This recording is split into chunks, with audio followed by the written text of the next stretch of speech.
Welcome to the Real Lost Boss podcast. Hello, welcome to episode 37 of the Real Lost Boss podcast. And we're keeping going with the old weight loss method theme with this one. And we're talking about the king, the daddy, the most popular weight loss method in the UK. Yes, the sin that is Slimming World. Ooh, that is what we're going to cover in this one.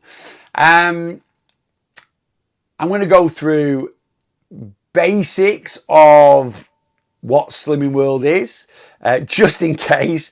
I guarantee most of you watching stroke listening this will have gone to Slimming World, because like I say, it is the most popular weight loss method in the UK. But we'll run through the basics of it. We'll go through my issues with Slimming World. Yes, I have got some issues. Shock horror with it. Just like a lot of the fitness, health, weight loss industry has. I'm also going to go through some positives. I'm going to tell you what I like about Slimming World. What? Yeah, there are some things I like about Slimming World. And I'm also going to talk about ways it could be improved to actually make it a great option for people to have a successful weight loss journey. What? Yeah. I'll be honest with you, out of all the fad diets out there, it certainly isn't the worst. It ain't great. I'm telling you now, it ain't great, but it certainly isn't the worst. And with a couple of tweaks and a couple of changes, for me personally, it could actually become a pretty decent approach. So we'll cover that one as well. Okay, let's do a little bit of background of Slimming World. So yes, not only is it the most popular weight loss method in the UK, I reckon it's probably one of the oldest. It was founded in 1969 over in Derbyshire. And over the years, it's got more popular. They've sort of infiltrated NHS schemes and grown the groups and franchised it out to where basically there are Slimming World meetings in pretty much, I think, every village hall, village centre, town centre, whatever, leisure centre, maybe, I have no idea, throughout the whole of the UK. They're everywhere. They're absolutely everywhere. You can't get away from it. And yeah, it's been going for 55 years and it doesn't really look like it's slowing down, because obviously as obesity and weight issues get worse in the UK, it's got its hooks and its grip into a big chunk of it. Have I ever been to Slimming World? Yes, about 20 odd years ago. I struggled with it, and I'll tell you why. And this was wrong of me, but at the time, it's just the way my mind was working. I used to judge people that wanted to lose weight that I personally felt didn't have a weight issue. And, I'll hold my hands up, it was wrong of me, because I think it's because I was so morbidly obese. When I've got people near me that are crying about being overweight when they're literally, in my eyes, a healthy weight, it's very hard, or it was very hard for me to see stroke here. Since then, certainly working as a weight loss coach, working as a personal trainer, I've come to realise that everyone's issue is relative to them, and it's wrong for me to judge just because, I think someone that wants to lose a stone, that isn't important. If it's important to them, it is important to them. But when I went to my Slimming World meeting, the first one, most of the people in that meeting, I felt like a fish out of water, because I was over 30 stone. I was very self-conscious. And when in my eyes, the majority of people in that meeting, and I was probably just unlucky, you guys might have been to a lot of Slimming World meetings where there were a lot of overweight people. But the one I went to, there wasn't. It was, I'm not saying there weren't people there that needed to lose weight, but just in my eyes, and I found that very tough. There wasn't anyone I felt I could empathise with myself or, talk to myself.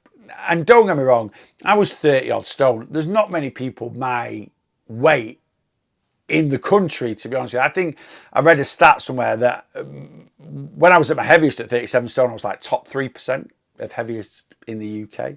So obviously, there's not going to be loads of people my current size, but still, I found that tough. Anyway, I did go to week 2 and I did weigh in and I did lose. I can't remember. It was quite a lot. you know. And like everyone, I thought it was the magic of Slimming World. I was like, oh, this is amazing. I probably lost 10 pounds or something like that because I was such a big guy. Again, I'll talk about this more as one of my issues with Slimming World, but I wasn't, you know, educated on why I'd lost 10 pounds, as it were. But I did, I lost 10 pounds. And then I didn't go the second week, the third week it was. So I went for my initial, you know, start week, then went the next week and had my first weigh in and got slimmer. Did I get slimmer of the week? I think I did. I can't quite remember actually. I'm positive I got slimmer of the week. Or I might not have got, no, I didn't. I didn't get slimmer of the week. That's what knocked me. Because I think they worked it out on percentage of weight or something like that. I can't remember how the consultant did it. And I'm like, I've lost probably 10 pounds here. She's only lost 3 pounds. How come she gets slimmer of the week? Anyway, that's another story. But anyway, I didn't go again, and I carried on doing it at home. I stuck to the Slimming World sort of plan for about 6 weeks, and then, like most people, I hit my brick wall and stopped doing it.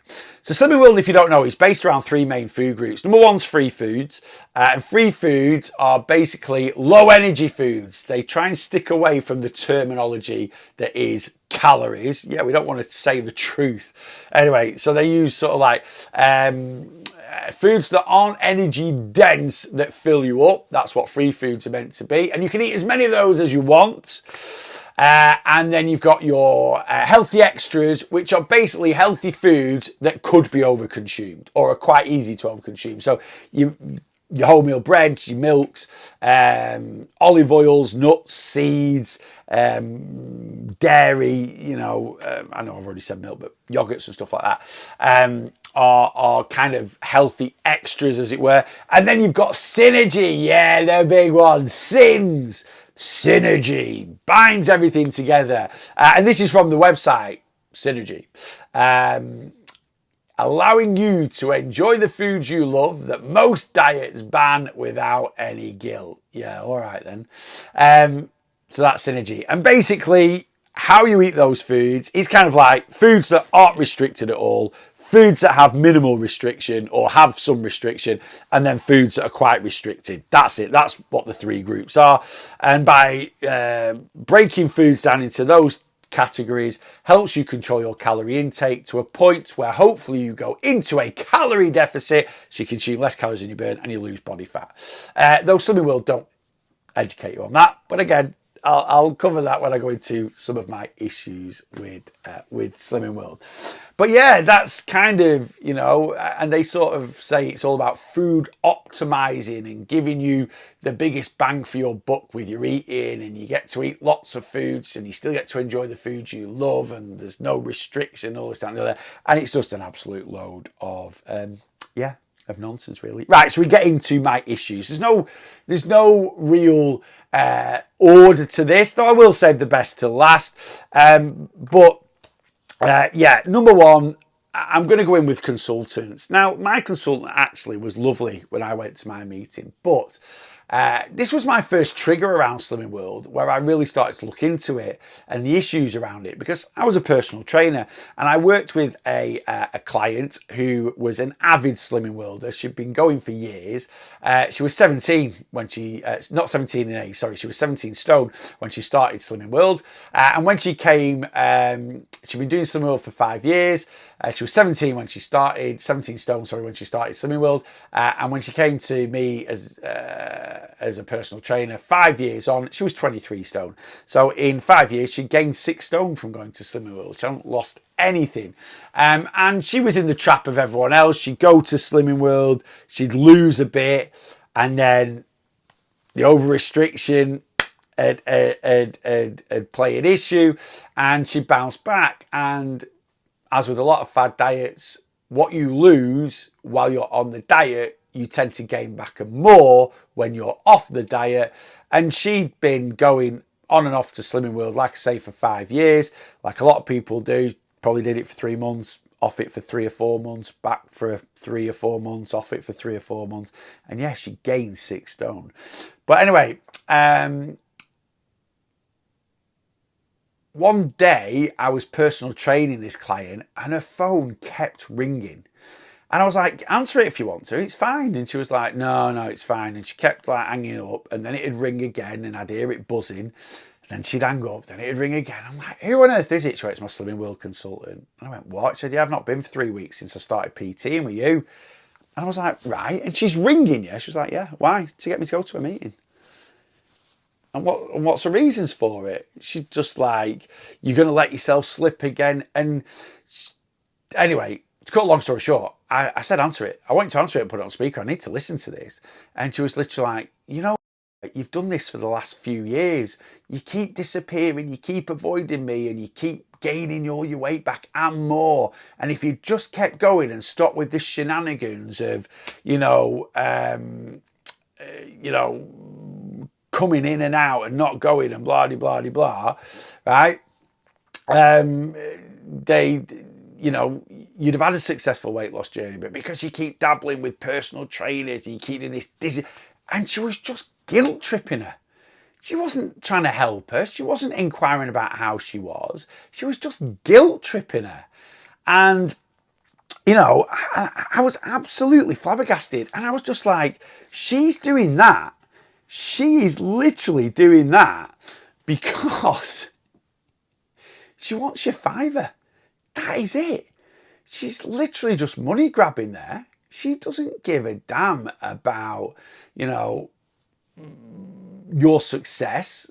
The fact that you're now working with someone that is going to help you lose weight, get fitter, get healthier without the regime of Slimming World.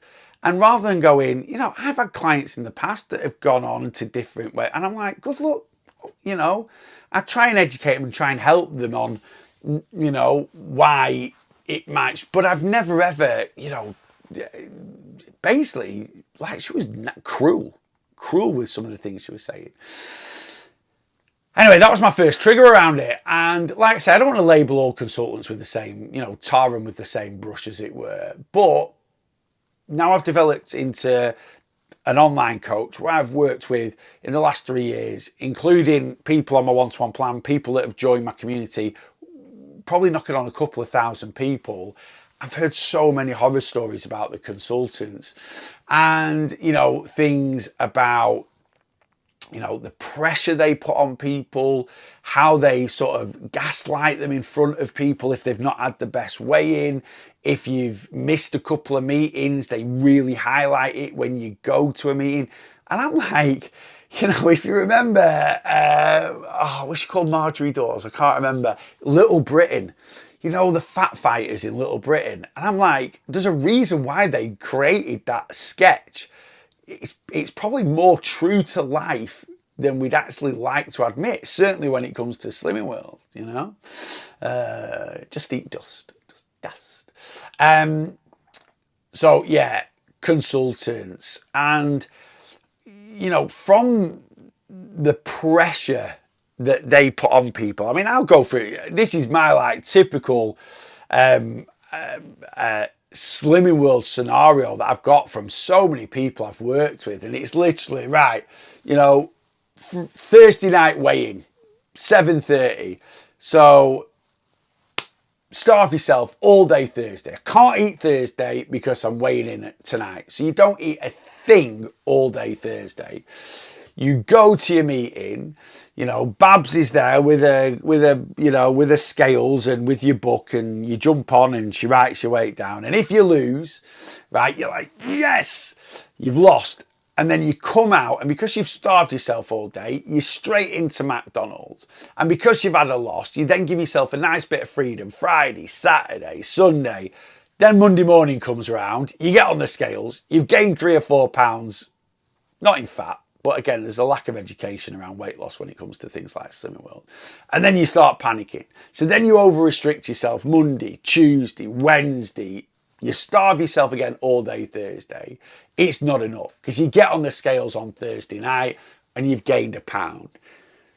The consultant then highlights this, tells the world, you get a bit down and out about it. And you're like, right, got to sort it out. So you don't have a McDonald's. You then over-restrict yourself Thursday night, Friday, Saturday, Sunday, Monday. Cancel all your plans for the weekend.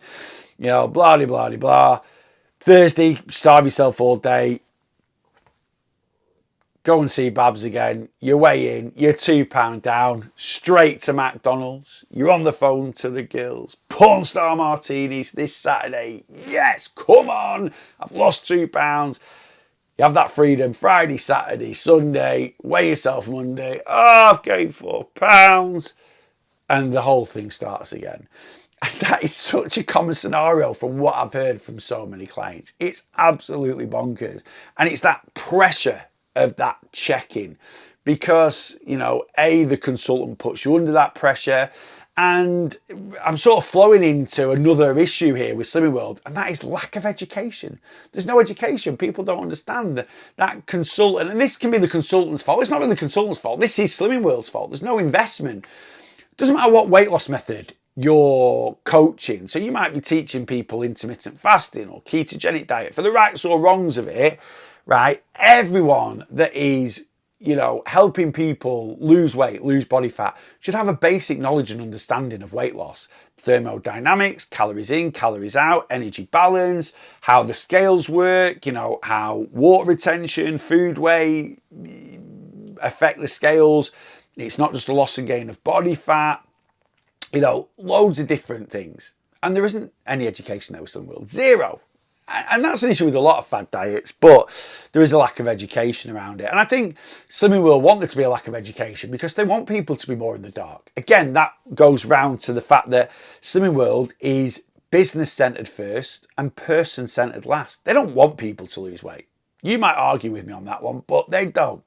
Slimming World are not bothered about you losing weight. You might think they are. And I'm not saying there isn't some really good consultants out there that does have your best interests at heart. I'm not saying that, right? Because there will be some really good consultants out there that generally do care and generally want you to succeed. So I don't want you to think I'm saying this is every single consultant, but Slimming World as a whole, they want you to keep coming back. And if you have a successful weight loss journey, if you keep going, you don't pay, because if you get to your goal weight and you keep it within a certain range of that, it's free. And that would affect their bottom line. They want you to keep coming back. They want you to keep struggling. They would much rather a client go for 4 weeks, 6 weeks, 3-4 months, right?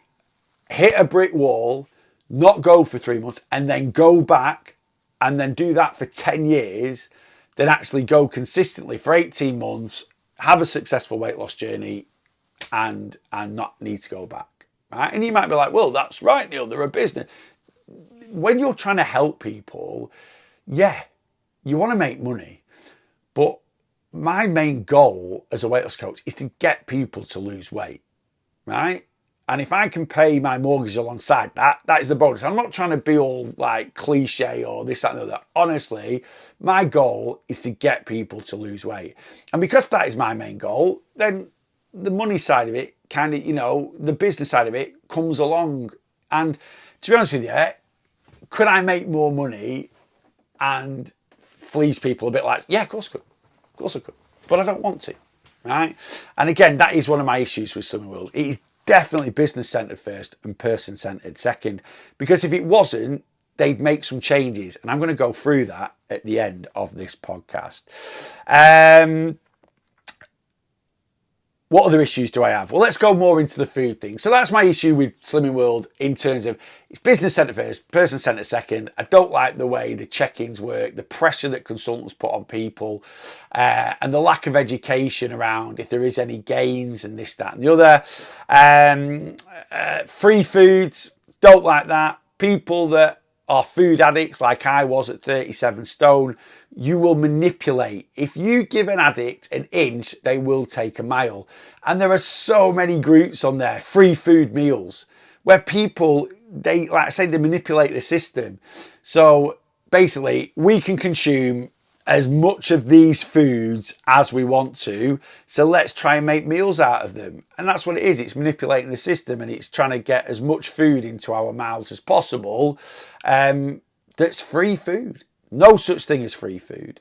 So I get the concept of Slimming World, but again, the lack of knowledge and education around what free food should be. And, you know, and I get people going, well, you're meant to use common sense. If I had any common sense around eating, I would not have been 37 stone. I don't have common sense. I have a food addiction. So free foods is an issue.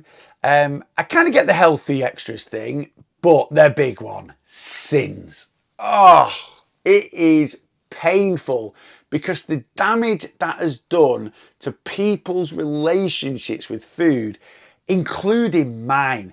I only did Slimming World for 6 weeks. And when I talk about sins, I'll always refer back to Mars bars. And I'll tell you why, because it's my trigger.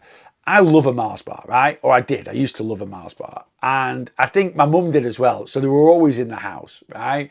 And, you know, when I did Slimming World, I was like, Mars bars, 12 sins. I think I had 16 sins a day. Or I can't quite remember how many sins I had. I obviously had a few more than the average person because of my size. But I think I had 6. And I couldn't believe, like, a Mars bar pretty much wiped out all my sins. And, you know, it just... Oh, it just created the worst guilt around it. And it took me years from starting this journey to actually get rid of that guilt of eating from that 6 weeks from 20 years ago. Because you still have that association and it still comes back to me now. And obviously I understand, you know, Mars bar's 230 calories, right? It's actually in the grand scheme of things, isn't that, I'm not saying it's healthy by any means, but you know, chocolate on a whole, one bar isn't stupidly calorific, but we're led to believe you're basically consuming the end of the world. And again, Slimming World know what they're doing. You know, synergy, what a load of nonsense. Some of you that have done Slimming World for a long time, like in the 90s, you might remember it did used to be SIN. It used to be SIN. And because of the pressure of it, and people going, oh, you know, you're making people feel guilty or bad, they changed it to SYN, right? And then created this whole bump around synergy and it's what binds everything together. No, they want you to feel guilty eating those foods because that is how they feel. You know, if you feel that, you know, eating this is wrong, that's what's going to limit you eating them. Not the fact that you're sticking to sins, the fact that the big guilt trip they're giving you. And that's one of the main overall issues with Slimming World. It's overly restrictive. It is overly restrictive. And this is why most people hit a brick wall. You know, the data tells us that from people that start Slimming World that are still consistently losing weight and going on a consistent basis after 6 months is 2%. That's it. 2% of people that start Slimming World are still going and consistently losing weight 6 months down the line. That is a pretty rubbish success rate. All right, so I've talked about, you know, I could have gone into loads more detail and ranted a bit more, but I don't want to. I don't want this to be a negative thing all the time. You know, not all the time. I mean, like a very negative focus. So let's talk about things that I actually like about Slimming World. And there's only one, and that is the community side of things. I like it. Now, some people call it a cult. I wouldn't quite go that far. People get very defensive about Slimming World, and I think they get very defensive because of that community aspect of it. And I like the community aspect of it. And it's one of the reasons why I worked or have worked or I'm working on, you know, building up the Real Lost Boss community, because to be successful at anything, you do need to surround yourself by like-minded people. So if you're trying to, you know, achieve in your job role, you need support. You need support from people above you, from colleagues, from your family at home that want you to succeed. And that'll push you forward. Same with, you know, anyone that's trying to, you know, get a degree and stuff like that. If you're hanging around with a lot of people that just couldn't give a toss, you might slip into that approach, right? Whereas if you hang around with other people that like to study a little bit, I'm not saying, you know, not to enjoy a bit of life, but you're probably going to do better, right? And that's the same with weight loss. It's very, very hard. If you're the only person trying to lose weight in your household and your partner doesn't have a weight issue, your kids don't have a weight issue, or they might have a weight, but they're not interested in losing weight, that is very, very hard, right? And that is why I've created the community, because you are surrounded by like-minded people. And that is something I enjoy about Slimming World, or something I like about Slimming World. I like that community aspect. I like the fact that friends pick themselves up and go to the meetings and then go and do something a little bit social afterwards. I like the fact there's so many different Facebook groups where people can get help and support. whether it's the right help and support, like, because the method's not, I get that, but I just like that community that it's built up. And, you know, and I think that's why people are so defensive about Slimming World. I don't think it's anything to do with the fact that they've had amazing weight loss success from sticking to Slimming World. I think it is literally the fact that so many people will have met their best friends at Slimming World. So many people have probably met their partners at Slimming World. You know, going to that meeting once a week, a lot of people won't give two hoots about going to that meeting, but it's their excuse to see their friends, get out the house for a couple of hours and have a little bit of me time, right? So I get why people are so defensive about it. And they are defensive. When I first started doing TikTok, I did a few videos on Slimming World, and it was, some of the abuse I got in the comments from people, I'm like, right, that's a bit far, but I kind of get it. Yeah, and that is about it, if I'm being honest with you. Oh, I've just thought of one that I didn't cover in, again, I don't want to focus on this negative thing, but something I didn't cover in terms of things I'm not a big fan of with Slimming World, and that is confusing nonsense around eating. And I'm talking about things like, which is something, and I've just thought about that then because I've said about doing TikTok, because I did a video on this on TikTok, and the reasons people came out with, it blew my mind. But I'm talking about things like the banana thing. You know, a whole banana, free food, a mashed banana is sinned. And it's just like, what? Explain it to me. And people come out with, you know, oh, well, it takes, when you mash it takes the fibre out, or when you mash it increases the sugar, or when you do this. And I'm literally sat there going, your stomach's only ever seen a mashed banana. It's only ever seen mashed potato. It doesn't matter what goes in your mouth, right? You've got something called teeth. Well, hopefully you have, right? And that mushes it up. So you put roasted potatoes in your mouth, by the time it hits your stomach, it's mashed potato, right? And that's the same with eating a whole banana. And it is just, it is bonkers. And some of the comments are brilliant, how people try and justify it. Well, my consultants told me this. And again, that reverts back to the lack of education. You know, it is just a lot of confusing BS at times. Okay. All right. So I've sort of covered, what I don't like about it, what I do like about it. And like I say, the community side of things, I love that. And that's something that I'm trying to create, or I have created, to be honest with you. My community is amazing. There's over 400 people in the Real Lost Boss community. And if you want to come in, I'll put all the details in the description. And, you know, surround yourself by like-minded people. And that is what my community is full of. It's absolutely amazing. But yeah, I suppose the bad certainly does outweigh the good. All right. I have said on this podcast, I don't think Slimming World's that bad. And I actually don't. It is overly restrictive in terms of that sin, you know, because it's ridiculous. I don't understand how the numbers work in terms of, you know, you've got 12 sins a day and a Mars bar's 14 sins or something like that, right? But it is overly restrictive. And it is just that synergy thing for me personally that makes it overly restrictive. I'm not saying the healthy extras thing, you know, healthy A, healthy B, that's one of my healthy A's, one of my healthy, I kind of get that, but the sin thing is so restrictive.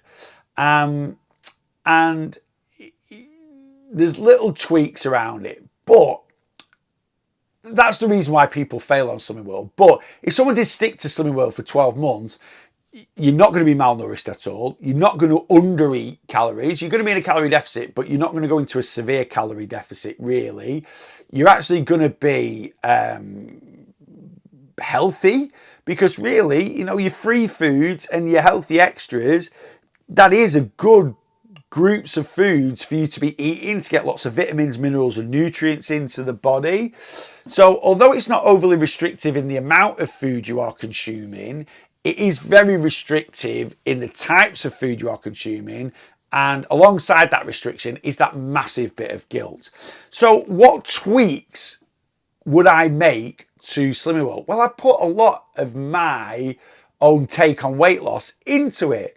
So the first thing I would change is the word sin, right? Loads of people ask me, Do you have cheat days, Neil? No, I'm not cheating anything. Do I have days where I consume a few more calories than I would do normally? Yeah. Do I have, mainly quite calorie controlled meals while losing weight? But do I have one, maybe two calorie dense meals a week? Yeah, absolutely. But I don't say I'm cheating anything. Do I try and make my diet healthy and nutritious as much as possible? Yes. But do I consume foods that are unhealthy? I don't want to brand things. There's no such thing really as unhealthy foods. It's overall unhealthy diets. But do I have foods that would be less nutritionally dense, like a McDonald's? Yeah, I do. Right? But I never label anything with a negative connotation because I want people to never feel guilty about whatever they're eating. I want people to create healthy relationships with food.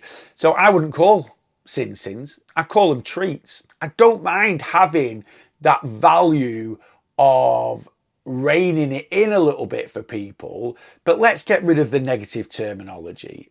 So don't have a cheat day or a cheat meal. Have a treat day or a treat meal. And a lot of people go, oh, well, my nan says treats are for dogs, or my dad said treats are for dogs. Well, they're wrong because I love treats, right? And I'm not a dog. Right? I like treating myself to a nice meal out. I like treating myself to a new t-shirt, right? So people will always try and bring anything down, but let's use positive terminology and using the word treat. So you've got 12 treats a day. No, you haven't. Let's increase that treat value a little bit. Right? Let's make it more sustainable. So rather than having 12 sins a day, let's have 20 treats a day. Let's give people a little bit more freedom, right? You're still giving them some restriction. You're still giving them, boundaries. People need boundaries, but they don't need to be held into place, right? It's got to be some flexibility and freedom. Now, I always look at calories weekly. So along with that, why don't we look at sins weekly instead of daily? Now, yeah, it's down to, some people are like, well, they'll blow all the sins in a day or... Right, that's a learning curve and we do need to learn some self-control. But imagine instead of having 12 sins a day, I've got 20 treats a day on average, 140 treats over the week. And enjoying a nice Chinese with my family is 85 treats. So, let's then I've got 55 treats for little bits and pieces the rest of the week. You see where I'm coming from? It's better terminology, it's more food freedom, and you still got a boundary where you're going to be in a calorie deficit. Any other things that I would change? Yeah, the free food, right? The free food thing. I quite like the fact that people are given the ability to eat a lot of potatoes, eat a lot of pasta. But again, there needs to be a little bit of a boundary around that. But I think, if I'm being honest with you, just saying now off the top of my head, I think if you gave people a little bit more flexibility with the treat side of things, it would stop people trying to manipulate the system on the free food thing. Right? So yeah, I think that's what I do to start off with. And I would give much better training and knowledge around weight loss to consultants. Let's make these consultants be the best they can be. Because, and let's not worry about the bottom line. Let's not worry about how much money we can make. Because at the end of the day, we can make a dent in the epidemic that is obesity nowadays in the UK. But I don't mean it's not going to go anywhere, but it's not going to go anywhere for a lot of years. There's a lot of changes that need to take place. But if we've got something in place that can kind of counterbalance it, you're still going to end up with a healthy profit margin. And at the end of the day, helping people should be worth more than what money is. So, Slimming World, this is going to be dated time. Don't be nicking my ideas. And I have talked about this a bit before. But yeah, I would literally change the word sin to treat. Make treats less restrictive and give people weekly treats instead of daily treats. And that will give them a lot more flexibility in food freedom, which is going to make the overall plan a lot more sustainable, but you have still got boundaries in place. It'll never happen. At the end of the day, they want to make money. And if it ain't broke, they ain't going to fix it. It might be broke in people having long-term weight loss success, having successful weight loss journeys, but it ain't broke in lining the fat cats that own it. I'm not using that terminology in terms of weight. I'm saying, you know, the CEOs and all that, the directors that own it, you know, if they're making plenty of money out of it, they're probably not bothered about changing it. And it's a shame because, you know, it is such a popular method that if it was approached in a better way, it could actually possibly make a little smidge of difference to helping people.